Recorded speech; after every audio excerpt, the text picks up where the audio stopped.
Salam sadar.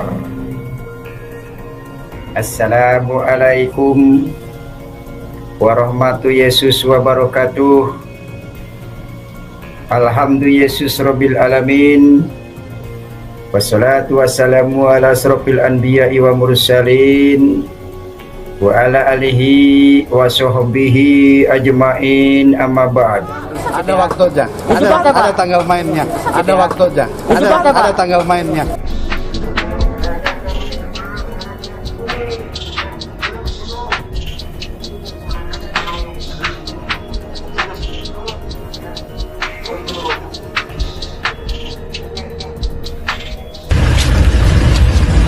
Merdeka NKRI, merdeka NKRI. Goyang.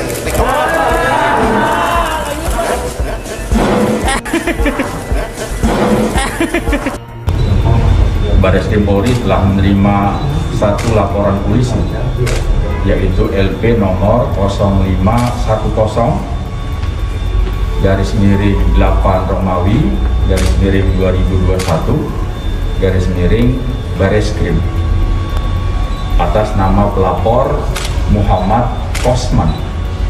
Kasusnya adalah pelapor melaporkan bahwa dirinya telah mendapat penganiayaan dari orang yang saat ini menjadi tahanan di Bareskrim Polri. Sudah ditindaklanjuti laporan polisi ini, telah memeriksa 3 saksi, kemudian juga Ini persoalannya bukan Pak Napoleon menggugat institusinya. Ini adalah persoalan norma hukum. Nah, apa itu norma hukum? Untuk menetapkan seseorang menjadi tersangka itu harus didahului yang namanya 2 bukti permulaan yang cukup. 2 alat bukti yang cukup.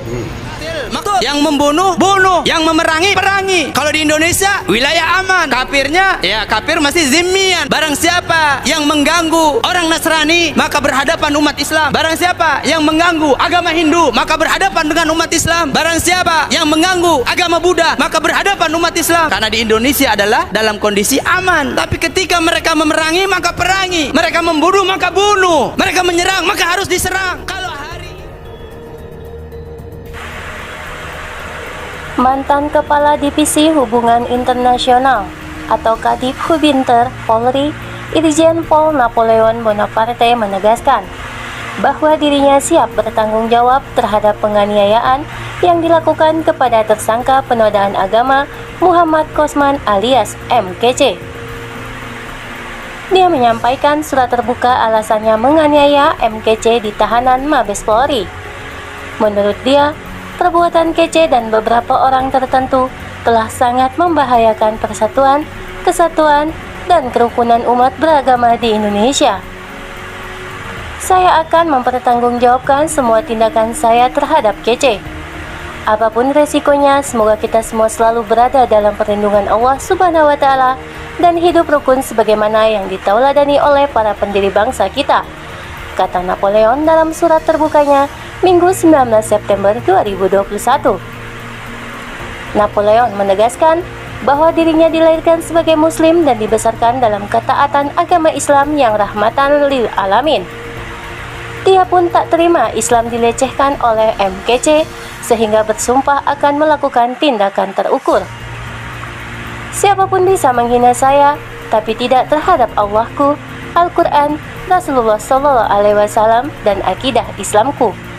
Karenanya saya bersumpah akan melakukan tindakan terukur apapun kepada siapa saja yang berani melakukannya, tegas dia. Napoleon ingin berbicara langsung ke hadapan publik, namun kata dia, saat ini dirinya tidak dapat melakukannya karena tengah mendekam di tahanan.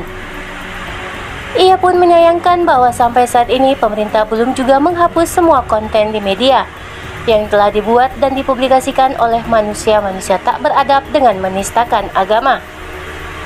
Sebelumnya, Napoleon dilaporkan atas penganiayaan terhadap Muhammad Kosman alias Muhammad Kece, tersangka kasus dugaan penistaan terhadap agama. Direktur Tindak Pidana Umum atau Dirtipidum Bareskrim Polri, Brigjen Pol Andirian Jajadi, saat dikonfirmasi membenarkan bahwa terlapor dalam laporan polisi yang dibuat oleh Muhammad Kece adalah Jenderal Bintang 2 tersebut. Napoleon Bonaparte, jawab Brigjen Andi saat ditanya nama terlapor dalam laporan polisi yang dilayangkan Muhammad Kece. Muhammad Kosman atau yang lebih dikenal dengan nama MKC, tersangka kasus dugaan penistaan terhadap agama, melayangkan laporan penganiayaan. Terlapor merupakan sesama tahanan di Rutan Bareskrim Polri, yakni Irjen Pol Napoleon Bonaparte. Psikolog forensik Reza Indragiri Amril menilai, kekerasan dalam penjara merupakan sebuah hal yang lazim terjadi. Betapapun publik berharap lapas, rutan, dan ruang tahanan bersih dari kekerasan, tapi sangat sulit menciptakan lingkungan yang 100% seperti itu. Saking maraknya perilaku agresif di dalamnya, sampai-sampai ilmuwan menggunakan istilah present mindset dan present culture. Kekuatan, kekuasaan, dominasi, dan sejenisnya, itulah aturan main di sana, tulis Reza dalam pesan tertulis yang diterima oleh tv1news.com Minggu 19 September. Reza menilai ruangan yang ditempati lebih dari satu orang sangat memungkinkan terjadinya benturan antar tahanan. Apalagi karena ruangan bukan berupa sel atau satu ruangan diisi satu orang, melainkan dormitori, maka kemungkinan terjadinya benturan memang terbuka setiap saat. Konsekuensinya ya alami saja. Yang kuat menang, yang lemah babak belur, kata Reza. Reza menduga ada kemungkinan MKC melakukan tindakan yang dapat memicu reaksi tahanan lainnya. Saya tak membenarkan penganiayaan, tapi sulit membayangkan bahwa sekonyong-konyong ada satu tahanan yang menyerang tahanan lain tanpa peristiwa pendahuluan. Jadi coba mundur 1-2 episode. Adakah kemungkinan MK melakukan tindak tanduk yang provokatif terhadap tahanan lain, sehingga terjadi penyerangan balik terhadap dirinya, ungkap Reza. Kabar Reskrim Polri Komjen Pol Agus Andrianto pada Sabtu 18 September mengatakan, MKC langsung dilarikan ke rumah sakit. Polri Kramat Jati usai dianiaya dan hari hasil pemeriksaan tidak ada luka serius yang dialaminya. Berdasar hasil pengecekan yang dilakukan Rumah Sakit Polri Kramat Jati, tidak ada luka serius yang dialami MK.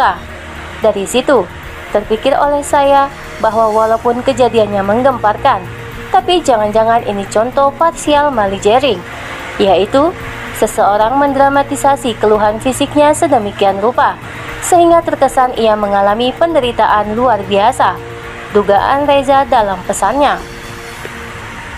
Reza menyimpulkan, penganiayaan yang terjadi pada MKC merupakan suatu kelaziman, oleh karena itu sebaiknya tak usah dihebohkan.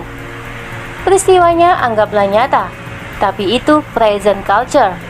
Juga cederanya katakanlah ada, tapi merujuk kabar reskrim, cedera itu seperti partial malingering.